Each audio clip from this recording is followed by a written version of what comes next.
Nagali si Boss Lods natin. Tara, ang taas pa sa iya nga tubo. So mga kalods, pila na kaman si mga tubo? 3 months na nisa. Sa sano ka na mapaabuno luwat sa sikan nga abono? September 1st week, planta na nisa sang sikandus. Saan na ginagamit mo nga mga abono pareho sa ano? Bali apply naton dire, bali sa sikandus naton.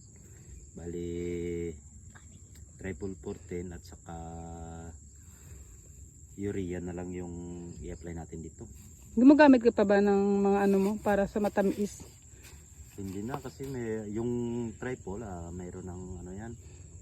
Sa mga pila ka bag magamit mo sa mga abono for second top dress ba yun tawag dyan? Yes, nasa 8 sako lang yung gagamitin natin dito. Sa mga ilang hectares ba to? Nasa pila? Nasa 1 kalahati lang ito. 1.6 hectares? Yes. Okay, so mga ka-Lods, amo na si Boss Lods natin. Ano mambal mo ka sa mga followers ni Boss Parak, ni Lods Parak? I mean. Ang hapon mga kalods So wala ka bang isa shoutout dyan ng mga kaibigan mo, kasama mo sa trabaho? Shout out kay Pare Dulo kay classmate Johnny. Sang Sara Yes. Sara Municipal Police Station. So how about the other provinces? Shout out sa mga classmate namon da.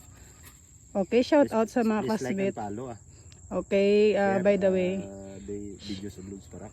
shout out gali sa mga klakas dakila kag mga tagay na nga mga daklab. So mga kaludi, amo lang na babuhos.